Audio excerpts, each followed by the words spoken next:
Your bedroom isn't where you sleep. It's where everything you didn't deal with all day quietly goes to wait. And your brain never actually stopped noticing it, even after you did. In Danish homes, the bedroom holds almost nothing on purpose. Not decoration, not clutter, not even most of the things you'd assume make a room feel personal. Today, 15 specific things a real Danish bedroom almost never has. And once you see why, you won't be able to walk into your own tonight without noticing every single one. Number 7 is charging beside most people's beds right now, and it's doing something to your sleep that has nothing to do with notifications.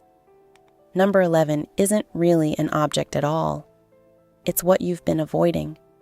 Sitting in the one room meant to let you stop thinking about it, and number 15 ties all 14 before it into a single idea that's going to change how you look at every room in your home, not just this one.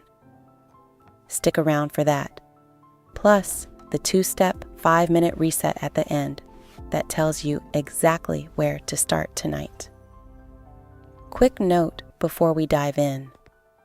What follows is built from documented Danish and Nordic home practices and well-established principles of sleep environment, filtered through my own professional experience. My interpretation of it for education and entertainment, not medical advice. If sleep has been a genuine, ongoing struggle for you, please talk to a doctor. I'm Freya Holm. I grew up in a small fishing town on the Danish coast, daughter of a teacher and a fisherman, in a house where the bedroom held almost nothing. Not by design philosophy, just because that's simply what a bedroom was for.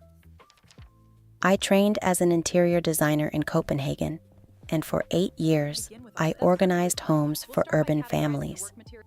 The people who told me they slept badly almost always had a bedroom, quietly doing 3 or 4 other jobs at once. Office, storage, gym, catch-all. None of them rest. Here's the one thing I want you holding on to through this whole list. A Danish bedroom isn't sparse because Danes don't value comfort. It's sparse because comfort and rest turned out to need completely different things. Comfort is personality, memory, things that mean something. Rest is a nervous system fully allowed to stop. And a room can look cozy in daylight and still work against you every night, simply by asking your brain to do too many jobs in the hours it needs to do exactly one. If this is already making you think about your own bedroom differently, hit like and subscribe if you're new here. This channel exists to hand you the real system behind Nordic living, not just the aesthetic. Let's start with the first 3, the ones that don't look like a problem at all because they look like comfort, personality, everything a bedroom is supposed to feel like. Item 1, framed photographs of people facing the bed. Faces register as social stimuli, and the brain continues processing them even during sleep. The same regions activate whether you're looking at a person or dreaming near one. A room meant for full nervous system shutdown works better without that processing running in the background. The shift. Move personal photographs to the hallway or living space, where you're awake to actually engage with them. Item 2, exercise equipment stored in the bedroom. A rolled yoga mat, resistance bands on the door, dumbbells in the corner. Visually, the brain associates that equipment with effort and expected output. An association that doesn't switch off simply because you've lain down. The shift. Relocate it to a hallway, closet, or any other room. Visual field matters more than square footage here. Item 3, unlit decorative candles. Beautiful, but functionally inert. dust-collecting surface clutter that asks something of the room without giving anything back. In Danish bedrooms, surfaces stay close to empty on purpose. Anything not actively used doesn't belong. The shift, light them, or move them somewhere they will be. Item 4, a television. Blue light delays melatonin onset and narrative content, anticipation, drama, conflict, keeps the storytelling part of the brain active exactly when it needs to quiet down. The shift, move it out or set a firm nightly cutoff if removal isn't realistic. Item 5, a single overhead light with no dimming option. Bright, flat light reads to your body as daytime, delaying the signal that evening has arrived. Danish bedrooms lean on layered, low lamps in the hour before sleep instead. The shift, add one small lamp and use only that in the final hour before bed. Item 6, a wardrobe left open, content spilling out. Visual disorder gets processed repeatedly by the brain as unresolved, as a potential task, not neutral, even when you've stopped consciously noticing it. The shift, close the door. If it won't close, that's the wardrobe telling you it's holding more than it should. Now, item 7, the one I promised. And it's the object most of you have within arm's reach right now. The phone on the nightstand, even face down and silent. Its proximity keeps a small background process running, part of your attention staying on alert for it, whether you're conscious of that or not. That low-grade monitoring works directly against the mental quiet deep sleep requires. The shift, charge it in another room. If you use it as an alarm, a $5 alarm clock solves that completely. Item 8, unused technology on visible surfaces. An old tablet, a fitness tracker you stopped wearing, a speaker with a standby light.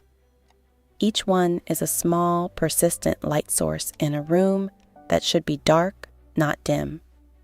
The shift, remove anything unused and cover or unplug anything with a standby glow.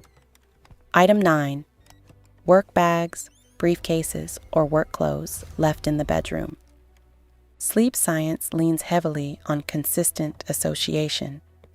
A bedroom needs to mean one thing for the brain to transition into rest automatically. Every work item that enters weakens that association, teaching the brain to check, is this rest time or work time, instead of simply knowing. The shift. The work bag stays outside the bedroom every night without exception.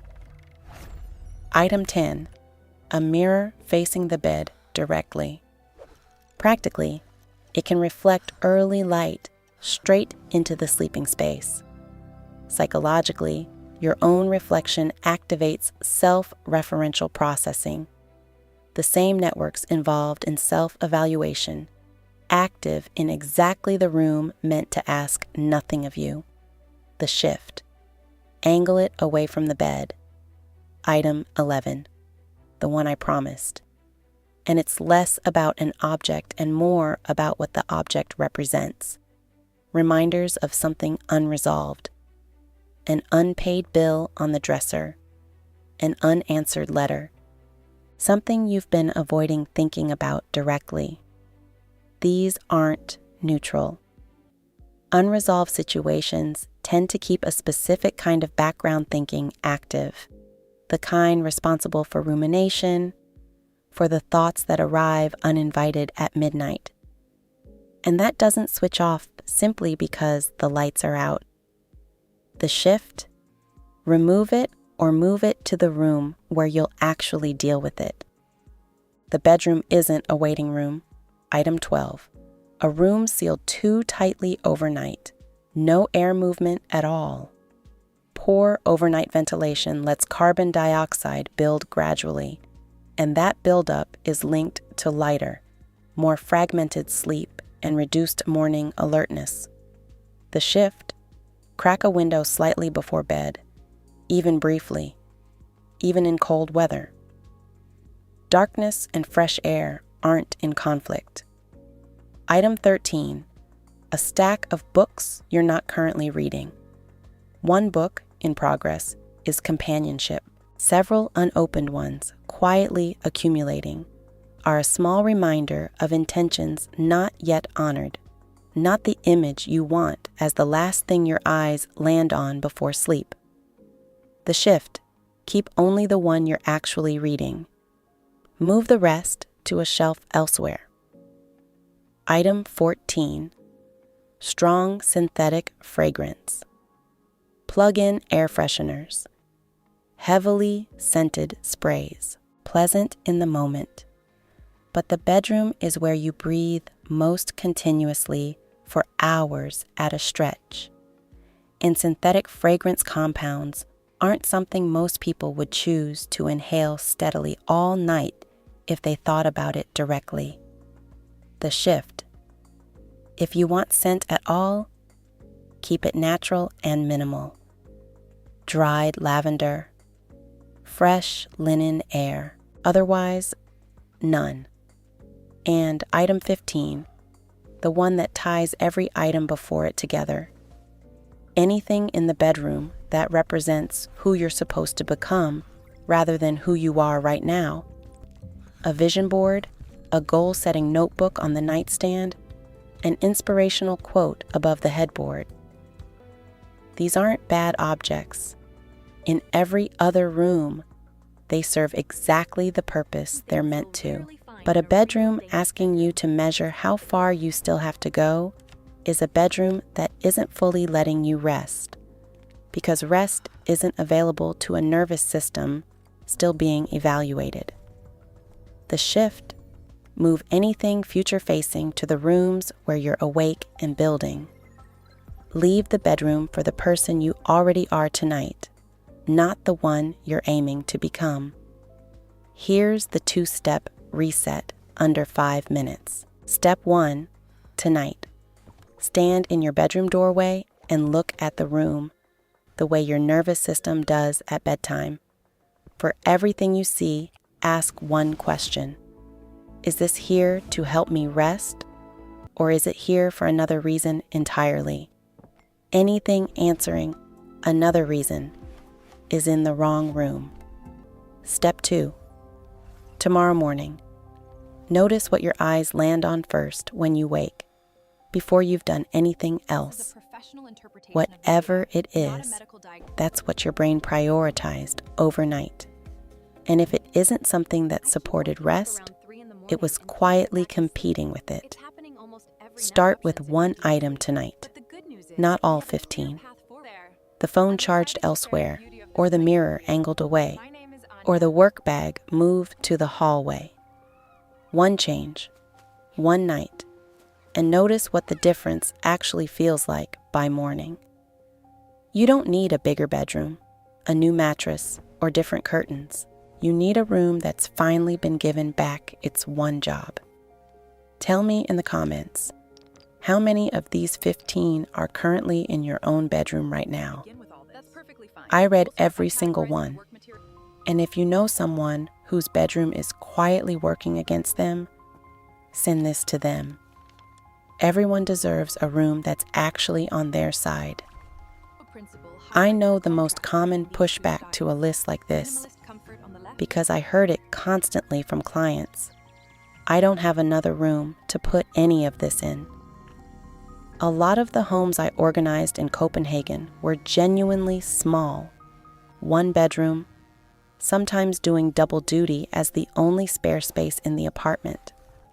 If that's your situation, the answer isn't to force 15 changes into a room with nowhere for any of it to go. It's prioritization, based on which mechanism is actually costing you the most. Here's the technical hierarchy, if you can only tackle a few. Light and darkness first, because circadian signaling is the single most consistent, well-documented driver of sleep onset and quality. items 4, 5, 8, and 12 all live here, and together they matter more than anything else on this list. Second, proximity and association, meaning items 7, 9, and 10, the phone, the work bag, the mirror. These affect a specific kind of background cognitive load that's smaller in magnitude than light, but easier to fix, often in under a minute, with zero cost. Third, unresolved visual reminders, items 6, 11, and 13. The open wardrobe, the unpaid bill, the unread stack. These matter most for people whose sleep struggles feel more mental than physical, more racing thoughts than physical restlessness. If that's you specifically, start here instead of with light. For couples or families sharing a bedroom where a full reset isn't realistic, the same hierarchy still applies, just negotiated rather than unilateral. You don't need agreement on all 15. Pick the 2 or 3 with the clearest evidence behind them. Dimmable lighting and phones charged elsewhere are usually the easiest to agree on, because neither one asks anyone to give up anything they'd actually miss. I also want to be honest about a limitation here, because I think it matters. None of this replaces an actual sleep disorder diagnosis, if that's what's genuinely happening. If you've made changes like these consistently for a few weeks and sleep still isn't improving, that's useful information. It tells you the issue likely isn't environmental, and it's worth bringing to a doctor rather than continuing to adjust the room. This list solves for one specific category of sleep disruption, an environment quietly working against rest without anyone noticing. It was never going to solve every category, and I'd rather tell you that directly than let you keep rearranging furniture indefinitely for a problem furniture was never going to fix. What I can tell you, from years of watching this play out in real homes, is that the environmental piece is far more often the actual issue than people assume, precisely because it's invisible in a way symptoms aren't. Nobody feels their phone's presence keeping them slightly alert. Nobody consciously registers a wardrobe door left open as an unresolved task. That's exactly why it's worth checking first, before assuming the problem is something more complicated than a room quietly doing too many jobs at once.